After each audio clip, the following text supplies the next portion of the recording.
ஆண்டவராகிய இயேசு கிறிஸ்துவின் நாமத்தினாலே இந்த வார்த்தையும் வாழ்க்கையும் 39 செய்தியை உங்களோடு கூட பகிர்ந்து கொள்வதிலே மகிழ்ச்சி அடைகிறேன். கிறிஸ்துக்குள் பிரியமானவர்களே, நம்மளுடைய வாழ்க்கையிலே ஒரு சில காரியங்களை தேவன் அருவருக்கிறார் என்பதை நாம் புரிந்து கொண்டவர்களாய் காணப்பட வேண்டும். இந்த நாளிலும் வாசிக்க கேட்கலாம். நீதிமொழிகள் 6ஆம் அதிகாரம் 16 to 19 வரை வாசிக்க கேட்கலாம். 6 காரியங்களை கர்த்தர் வெறுக்கிறார், 7 அவருக்கு அருவருப்பானவைகள். அவையாவன: மேட்டிமையான கண், பொய் நாவு, குற்றமற்றவர்களுடைய இரத்தம் சிந்தும் கை, துர் ஆலோசனையை பிணைக்கும் இருதயம், தீங்கு செய்வதற்கு விரைந்தோடும் கால், அபத்தம் பேசும் பொய் சாட்சி, சகோதரருக்குள்ளே விரோதத்தை உண்டு பண்ணுதல் ஆகிய இவைகளே. இந்த பகுதியில் நாம் பார்க்கும் பொழுது 6 காரியத்தை தேவன் சொல்கிறார், 7ஐயும் அருவருக்கிறார் என்று சொல்லப்பட்டிருக்கிறது. ஆண்டவர் மனுஷனை படைத்த நேரத்துல சகலமும் நன்மைக்கு ஏதுவா இருந்தது. சரிங்களா? எல்லா உறுப்புகளும் ஒரு மகிமையான காரியத்தை செய்கிறதாய் காணப்படுகிறது. இதுலதான் அந்த உறுப்பை வைத்து தேவன் சத்தியத்தை நமக்கு கற்றுக் கொடுக்கிறார். எப்படி இருக்கணும், அந்த உறுப்புகளை நாம் எவ்வாறு பயன்படுத்துகிறோம். எல்லா உறுப்புக்குமே பாசிட்டிவ் இருக்குது, நெகட்டிவ் இருக்குது. You can use it as a negative part and you can use it as a positive part. ரெண்டு சைடுமே இருக்குது. ரெண்டு விதத்திலையும் நம்ம பயன்படுத்திக் கொள்ளலாம். ஆனா நம்ம எதை வேதம் நமக்கு கற்றுக் கொடுக்கிறதோ அதன்படி நம்ம அதை பயன்படுத்துவோமானால் அது தேவ ஆசீர்வாதத்தை நம்ம அனுபவிக்க முடியும். முதலாவது காரியம் பாத்தீங்கன்னா, மேட்டிமையான கண் என்று சொல்லப்பட்டிருக்கு. மேட்டிமையான கண்ணுனா ஒரு பார்வையிலேயே நாம் கணிக்க முடியும் ஒரு மனுஷன் என்ன மனநிலையில இருக்கிறான். மேட்டிமையான ரொம்ப பெருமையான கண், பார்க்கும் பொழுது பிறரை இளக்காரமாய் பார்ப்பது அல்லது அவதூறாய் பார்ப்பது, இது கண்ணுனால வெளிப்படக்கூடிய காரியமா இருக்கு. அது மாத்திரம் இல்ல, வேதத்துல சொல்லப்பட்டிருக்கிற மாதிரி கண் சரீரத்தின் விளக்கா இருக்கிறது. கண் இல்லைன்னா வாழ்க்கையில இருள் நிறைந்ததா இருக்கும். அந்த பார்வை சீரா இருக்க வேண்டும். பார்வை இருந்தாதான் நம்ம வாழ்க்கையில ஜெயமா இருக்க முடியும். நம்ம என்ன விதமான பார்வையை பார்க்கிறோம். 2000 வருடங்களுக்கு முன்பாகவே கர்த்தர் எழுதி வைத்திருக்கிறார், ஒரு பெண்ணை இச்சையோடு பார்ப்பீர்களானால் விபச்சாரி என்று எழுதி வைக்கப்பட்டிருக்கு. இப்பதான் இந்த மீடியானால நிறைய பாதிப்புகள் இருக்கு. மீடியா பார்க்கிற நிமித்தமா அதை நம்ம வாழ்க்கையில அப்ளை பண்ணணும்னு நினைக்கிறோம். இது நிமித்தமா அநேக அசுத்தமான செயல்களை நாம் செய்கிறவர்களா இருக்கிறோம். அப்ப பார்க்கறதுலதான் இன்னைக்கு பிரச்சனையே இருக்குது. நம்ம எப்படி பார்க்கிறோம் என்பதை ஆராய்ந்து பார்க்க வேண்டும். அநேக வசனங்கள் வித்தியாசமாய் நம்ம கற்றுக் கொடுக்கிறது. மேட்டிமையான கண், பெருமை உள்ள கண், இதெல்லாம் அருவருக்கிற காரியமா இருக்குது. இரண்டாவது காரியம் பாத்தீங்கன்னா, பொய் நாவு. கிறிஸ்துக்குள் பிரியமானவர்களே, இன்னைக்கு அநேகருக்கு என்ன மனநிலை அப்படின்னு சொன்னா, நம்ம பேசுறது உண்மை பேசுறோமா பொய்ய பேசுறோம்னாலே தெரியல. ஒரு 4-5 வருடங்களுக்கு முன்பாக எனக்கு ஒரு வாலண்டியர் தம்பி வந்திருந்தாங்க. அவங்க ஒரு கிராம பகுதியில இருந்து வந்திருந்தாங்க. அந்த தம்பிட்ட எப்படி அவர் போதிக்கப்படுறாருன்னா, ரொம்ப படிக்கல, ஒரு டிகிரி படிச்சிருந்தாரு.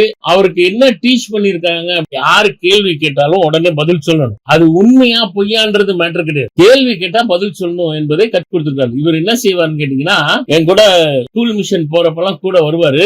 எதை கேட்டாலும் பதில் வந்துடும். என்ன பதில், அது உண்மையான பதிலா பொய்யான பதிலா தெரியாது. ஒரு நாள் கேட்கிறேன், ஏன்பா தலைக்கு என்ன தேய்க்காம வந்திருக்காங்கன்னா, ஆனா என்ன இல்லன்னு அப்படின்னு. அடுத்த நாள் கேட்கிறேன், ஏன்பா செருப்பு போடாம வந்திருக்கிறேன்னா, என் தம்பி தூக்கிட்டு போயிட்டானே. ஒவ்வொன்றுக்கும் ஒவ்வொரு பதில், ஆனா எதுவுமே உண்மை கிடையாது. ஒரு நாள் என்ன பண்ணோம், எண்ணெய் எல்லாம் வாங்கி கொடுத்து செருப்பெல்லாம் வாங்கி கொடுத்து அனுப்போம். அடுத்த நாள் வரல, அடுத்த நாள் செருப்பு போட்டு வரல, அடுத்த நாள் என்ன வைக்காம வந்தான். என்னன்னு கேட்டா, என் தம்பி எடுத்துட்டு போயிட்டானே. கடைசியில பாத்தீங்கன்னா அது எல்லாமே பொய்யான காரியமா இருந்தது. என்ன மனநிலை, கேள்வி கேட்டா பதில் சொல்லணும். அது உண்மையா இருக்குதா பொய்யா இருக்குதான்றதெல்லாம் கவலைப்படாம பேசுகிற காரியம். இன்னைக்கு அநேகர் அந்த மாதிரி மனநிலை இருக்கு. ஒரு ஊழியக்காரர் ஒரு வீட்டுக்கு போறான்னு வச்சுக்கோங்களேன், என்ன கேட்பாங்க, காப்பி குடிக்கிறீங்களான்னு கேட்பாங்க. ஆனா நம்ம அதுல அந்த ஊழியக்காரர் செய்யற காரியம் என்ன, அநேக ஊழியக்காரர்கள் அப்படி இருப்பாங்க. எப்படி செய்வாங்க, இல்ல வேணாம் எதுக்கு பொய் யோசிப்பாங்க. வேணும்னா வேணும்னு சொல்லு. அப்புறம் 3வது தடவை கேட்கிறப்ப ஆமா கொடுங்க அப்படின்வாங்க. அது என்ன அர்த்தம், நம்மளுடைய மூதாதையர் நமக்கு கற்றுக் கொடுத்துருக்காங்க. எப்படின்னா, போற வீட்டுல போய் அது வேணும் இது வேணும்னு கேட்காதன்னு சொன்னாங்க. ஆனா அதுக்கு பொய் சொல்லணும்னு சொல்லல. வேணும்னா ஆமான்னு சொல்லுங்க, இல்லன்னா இல்லன்னு சொல்லுங்க. அததாங்க தேவன் எதிர்பார்ப்பு. பொய் உதடுகள் கர்த்தருக்கு அருவருப்பானதுன்னு வசனம் சொல்லுது. நம்ம எப்படி பொய்யை கலைந்து மெய்யை பேசுகிறோமா, எபேசியர்ல ஆண்டவர் எழுதி வச்சிருக்காரு 4:25 பொய்யை கலைந்து மெய்யை பேச வேண்டும். இன்னைக்கு என்ன நடக்குதுன்னு சொன்னா, அநேக கிறிஸ்தவ மக்கள் மத்தியில பொய்யே பேசிக் கொண்டிருக்கிறார். மெய் பேசுவது ரொம்ப அரிதாயிட்டு இருக்கு. அவங்களை துக்கப்படுத்துற மாதிரி ஆயிரும். 1008 காரணத்தை சொல்லுகிறவர்களா இருக்கிறார். அதை நாம் தவிர்க்கிறவர்களாய் காணப்பட வேண்டும். அடுத்ததா பாத்தீங்கன்னா, கையை குறித்து சொல்லப்பட்டிருக்கு. குற்றச்சாட்டப்படக்கூடாத ரத்தம் சிந்தும் கை என்று சொல்லப்படும். இன்னைக்கு அநேகருடைய மனநிலை எப்படி, பரிதானம் வாங்குறாங்க, லஞ்சம் வாங்குறாங்க, கையினாலதான் கொடுக்குறாங்க, கையினாலதான் வாங்குறாங்க, மறைமுகமாய் செய்கிறாங்க. வேதம் அருவருக்கிற காரியம். பரிதானம் வாங்கக்கூடாதுன்னு சொல்லி சங்கீதம் 15 போட்டிருக்கு. ஆனா கிறிஸ்துவை உடையவர்களே இந்த மாதிரி மனநிலையில இருக்கிறார். அதை தேவன் அருவருக்கிறார். நான் ஒரு தடவை எங்க அம்மா பென்ஷன் விஷயமா கலெக்டர் ஆபீஸ் போனேன். அப்ப போனப்ப, இது பல வருடங்களுக்கு முன்னாடி நடந்தது, போனப்ப பாத்தீங்கன்னா ஒருத்தர் சொல்றாரு, எங்க அம்மா பேங்க் அக்கௌண்ட பாக்குறவர் இல்ல, பக்கத்துல உள்ளவர் தான் இருந்தார். அப்ப நான் அவர்கிட்ட கேட்கிறேன், இவர் எங்க வெளியே போயிருக்காருங்க, வந்துருவாரு, நீங்க காசு கொடுத்தீங்கன்னா நல்லா செஞ்சிருவாருங்க அப்படின்னாரு. அப்போ நான் சொன்னேன், அவர் கிறிஸ்தவர் தான், நீங்களும் கிறிஸ்தவரா அப்படின்னு சொல்லி கேட்டுக்கிட்டார். யோசிச்சு பாருங்க, எவ்வளவு பெரிய அவமானம், எவ்வளவு பிரியமான தேவனுக்கு விரோதமான ஒரு சாட்சி. பரிதானம் வாங்கக்கூடாதுன்னு வசனம் சொல்லுது. அப்ப நம்ம கையை நீட்டி லஞ்சம் வாங்கினோம்னா தேவனுக்கு விரோதமான பாவமா இருக்கிறது என்று நமக்கு இந்த பகுதி மூலமா கற்றுக் கொடுக்கப்படுகிறது. அது மாத்திரம் இல்ல, கடைசியா என்ன மனநிலையில் நம்ம இருக்கிறோம், நம்மளுடைய இருதயம் எப்படி இருக்கிறது. முதலாவது கண்ணை பார்த்தோம், இரண்டாவது நாவை பார்த்தோம், மூணாவது கையை பார்த்தோம், நாலாவது இருதயம். இருதயத்தை குறித்து பார்க்கும் பொழுது இருதயமே திருக்குள்ளது கேடுள்ளதா இருக்கிறது என்று சொல்லுது. நம்ம இருதயத்துல சிந்தனை கண்ணு வழியா பாக்குறோம், மூளைக்கு போகுது, மூளை வழியா இருதயத்துக்கு வருது, இருதயத்துல பாவம் பிறக்குது. நல்ல காரியம் இருந்துச்சுன்னா நல்ல காரியங்கள் நடக்குது, கெட்ட காரியம் இருந்துச்சுன்னா பாவம் பிறந்துருது. நம்ம எப்படி இருக்கிறோம், இருதயத்துல சுத்தம் உள்ளவர்களா இருக்கிறோமா? தேவன் முகத்தை பார்க்கிறவர் அல்ல, இருதயத்தை பார்க்கிறவர். நம்ம ஒருத்தர் பேசுறோம்னாலே நம்ம இருதயத்தை தான் தேவன் கண்காணிக்கிறவராய் இருக்கிறார். இருதயத்தை குறித்து சொல்லும் பொழுது மார்க் 7:20-23 வாசிக்க கேட்கலாம். மனுஷனுக்குள்ளே இருந்து புறப்படுகிறதே மனுஷனை தீட்டுப்படுத்தும்.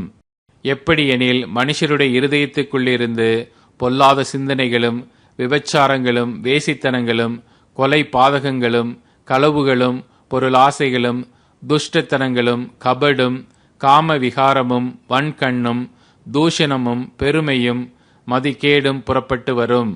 பொல்லாங்கானவைகளாகிய இவைகளெல்லாம் உள்ளத்திலிருந்து புறப்பட்டு மனுஷனை தீட்டுப்படுத்தும் என்றார். எல்லாமே இருதயத்திலிருந்து கிளம்புது. இருதயம் தான் திருக்குள்ளதான் கேடுள்ளதா இருக்கு. நவமான இருதயத்தை தேவன் தரணும்னு நம்ம கேட்கணும். கல்லான இருதயத்தை நம்ம இருதயத்திலிருந்து எடுத்து போட்டு நவமான இருதயத்தை தேவன் தரணும்னு சொல்லி நம்ம அனுதினமும் ஜெபிக்கிறவர்களாய் காணப்பட வேண்டும். நம்ம எப்படிங்க இருக்கிறோம், நம்மளை நாம ஆராய்ந்து பார்க்கலாமாங்க.